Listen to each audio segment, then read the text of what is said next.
Welcome to the Reddit Chronicles. Today we'll be reading from Entitled Parents. Our first post is by Sir Diala, entitled Mom and Son Demand $12,000 from My Dad. I'll begin by saying that I, 25M, come from a very well-known West African country, and I come from one of the three major ethnic groups in my country. My country has a lot of oil, and my father, 64M, is an engineer and worked for a very big oil company here before he retired a few years ago. He's the second of three children. Due to his job, salary, and position within the company, he became the entire family's breadwinner.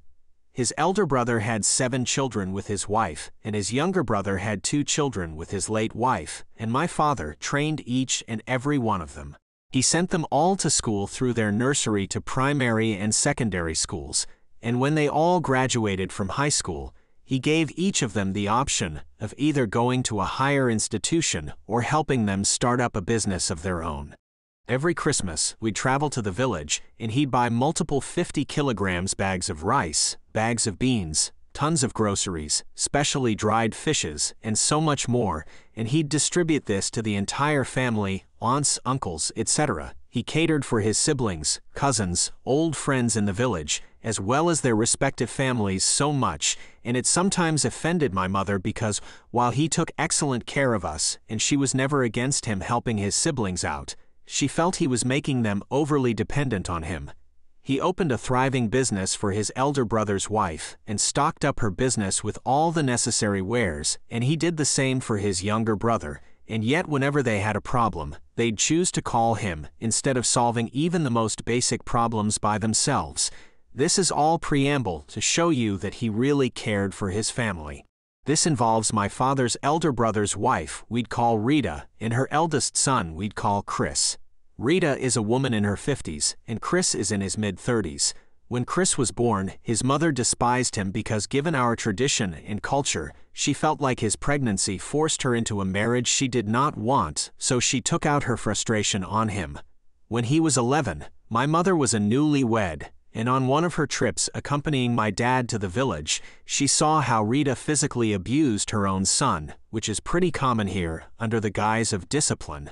And out of fear for his safety, my parents asked his father to let them take Chris with them back to the city so they could, in a sense, foster him as their own, to remove him from that abusive environment.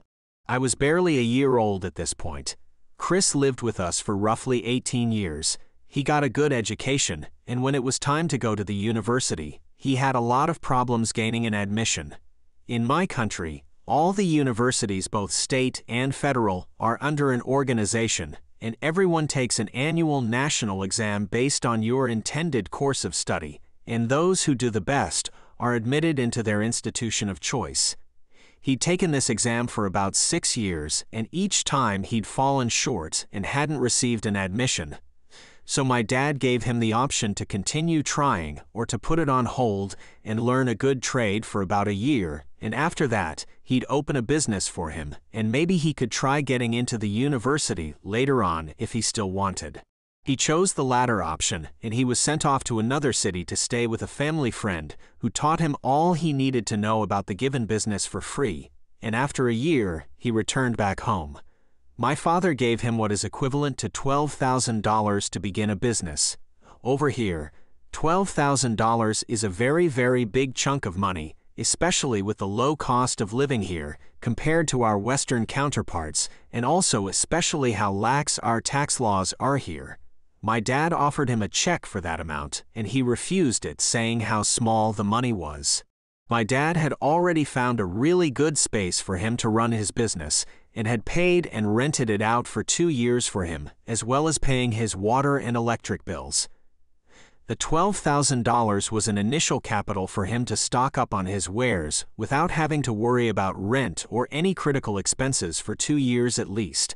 All he had to do was simply make sales and bring in profit so that after 2 years he could afford to take on the expenses on his own, because he probably would have saved quite a bit of money in that time, and even if he did have difficulties, knowing my dad, he would have jumped in to help. However, Chris rejected the money, saying how small it was, and he was expecting at least $17,000. That although the space my dad had rented for him was in a prime location, that it was too small for him and that he had found a much bigger space a few blocks away, and he expected my dad to pay for that as well. He said he had big ideas and didn't want my dad to repress his ideas, so he needed the appropriate support. My mother just about lost her head hearing this and chastised him about how ungrateful he was being. She asked him how many people were willing to do the things my dad had done for him. She asked him why he couldn't use this fund as an initial capital and begin his business and strive to make it successful so that he could afford to move into that bigger space after the 2 years lease was up. He got upset and called his mother, with whom relations had improved significantly over the years, and she tore my dad a new one. She screamed in our native language about how, after the stress he must have been under, by not getting into the university, the least you can do is make sure this dream of his is nurtured fully. Why are you being an akanchi, which means stingy in my language? You have the money, so just do as he asks in the way that he asks. If you died today, would they bury you with your money? You are not setting a good example as his uncle. Tufiakwa, which basically means, God forbid. My father did not respond and promptly ended the call. Later on, his dad, my father's brother, called him, and I don't know what was said, but after that, he came and picked up the check where he'd previously dropped it and muttered a half-assed thank you before leaving. My dad also received a call from his brother apologizing for his behavior. Fast forward 2 years, and this was now 2016. I was 18/19, and my immediate younger sister, 12F, was now in secondary school, and my other siblings were also in primary school, so the financial burden on my dad was quite a lot during this time, so he called Chris and had a talk with him. This was sometime in October, and my dad said that since Chris's business was going well, that perhaps it was time for him to move out from our home, maybe by the new year, so that the financial constraints could be alleviated a bit. Now mind you, Chris had lived with us for 18 years since I was barely a year old, and he was 11 to 12 years old, and now I was 18 to 19 years old, so he was about 29 to 30 years old now. He never paid rent for one day or paid for utilities. My dad always did. He never bought his own food or groceries either. My dad did that too for almost 2 decades. He lived with us. When my dad asked him to move out, he said nothing and, like before, called his mother. I have no idea what was said, but she called my dad in a fury that evening, screaming her head off about how my dad has never really cared about her son's success, and brought up the $12,000 incident from a few years earlier. She said something along the lines of, "You want him to leave your house while your wife's sister is still living with you. This is how little you care about your brother and his family. My son doesn't need you or your charity. My God will help him to survive with or without you," and so on. The wife's sister she referred to was a young niece of my mom's who had lost her parents to militant actions in one of our cities, and she was barely 15 at that time. After that call, he packed his things and was gone in a few weeks. This was 2016, and I haven't seen or heard from him since then. They view my dad as a bad person for not giving him the amount of money he wanted, and for asking him, a 30-year-old man with a thriving business, to move out. This is nothing in the grand scheme of things. There are more cases of entitlement in my family, and it's really baffling. Our next post is by Virtual Lock. Please help. Do I move or do I listen to the doubt my parents planted? I, 21F, recently moved back in with my parents after moving out at 18.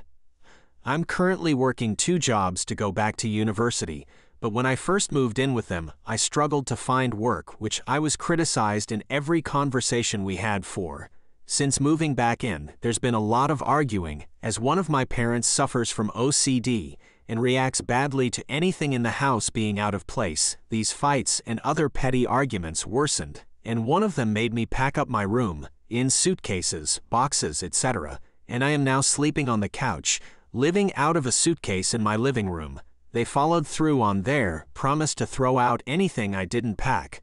I got home from work, and 50% of my toiletries, beauty products, are gone when I came back in from work. The next day, that parent was very emotional and apologized for the fact their behavior when I was growing up, drug use, partying, neglect, made me into such a terrible person. I do admit, I have stolen some of their wine since moving back home, which is very bad. Honestly, since moving back home, it reminded me how depressed and terrible I felt as a kid. I just am starting to doubt if moving to a more affordable city to attend university is the right move for me right now. I was pretty isolated during COVID and living overseas, and the friendships I've been building make me happy. I'm also not financially super comfortable. They tell me I'm escaping my problems wanting to move. I did leave the country for almost 2 years, and I've lost a lot of my own self-confidence, have new doubt about myself.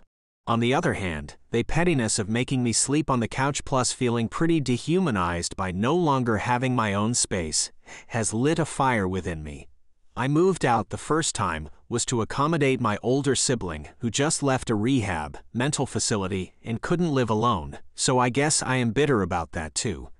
It's very common where I live for children to stay with parents till 25 or so, and they asked for me to stay with them when I back. Do I struggle and move out, finish my schooling whilst adding a big financial investment burden of paying for rent, or do you guys think that it could be helpful for my mental state? I feel like I'm being overdramatic.